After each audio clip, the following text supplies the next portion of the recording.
Hello, everybody. Happy Halloween. I love Halloween. I really do. It's honestly one of my favorite holidays. Um, I love getting dressed up. Do I know what I'm going to be this year? No, I don't. And I've actually, if I don't have a Halloween party to go to, which I didn't this year, I've turned into my mom and just become like a gypsy or a fortune teller. So it's like just putting on all of my flowy clothes and busting out my tarot cards and putting on all my jewelry and stuff. So that might just be what's happening this year. And but I do love Halloween. I have a Handmaid's Tale costume, so I might be doing that too. So before I go into all the awesome reasons that Halloween is my favorite, I also want to just mention that if you are watching this on the replay, do hashtag replay because it boosts the algorithm and more people in the group will get to see it, and it'll help everybody. So some really cool facts about Halloween. But before that, I want to also know what your favorite Halloween candies are. So drop a blow. Snickers and Reese's peanut butter cups are mine. And I have this strange thing that people never have come to my house, even growing up, never came to my house. Then I lived in an apartment. And now my house is like on a hill and it has a lot of steps up, so I don't even buy Halloween candy anymore. But I still love it.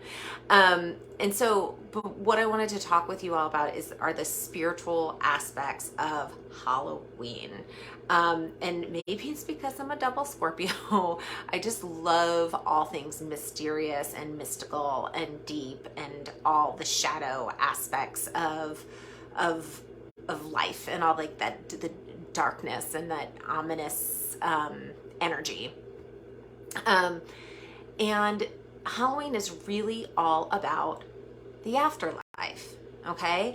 And so one of my favorite fun facts about Halloween is that on this day, it is actually the thinnest veil between this life and the afterlife.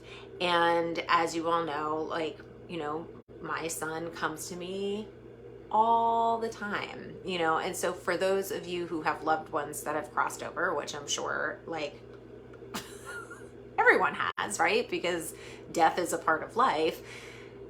Be open and look for the signs because they are around, and connect with them.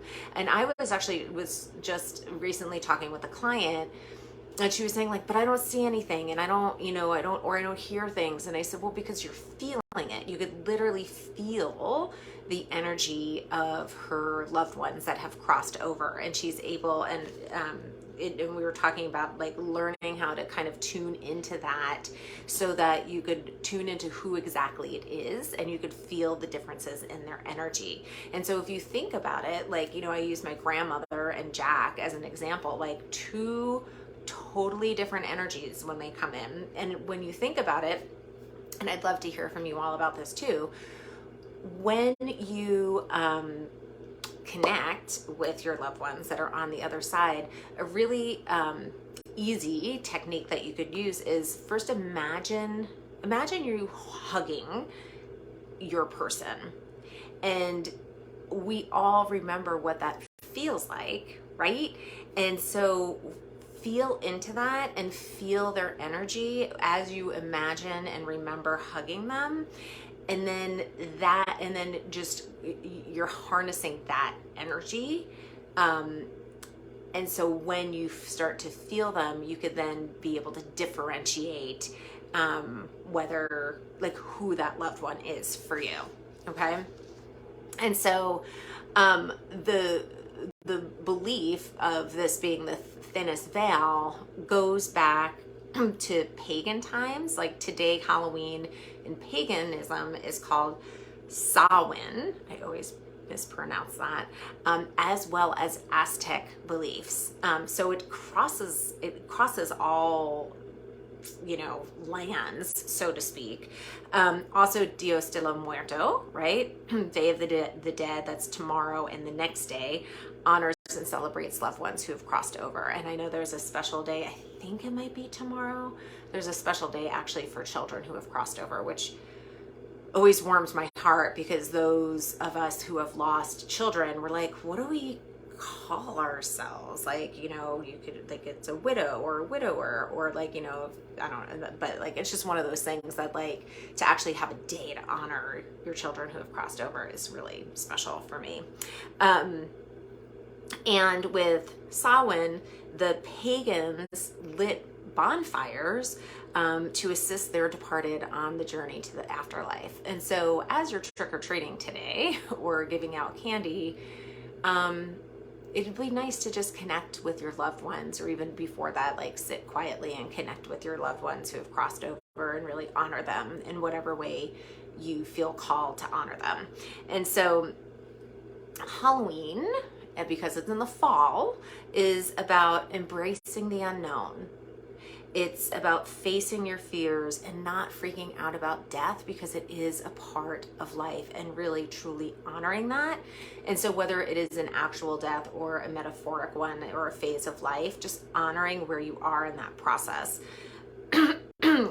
Because when we do, that deepest renewal is just on the other side of that surrender.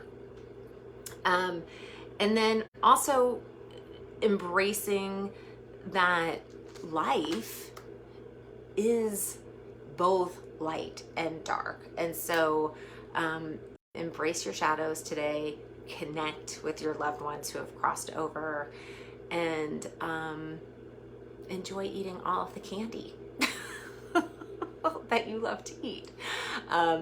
So I painted my nails black today.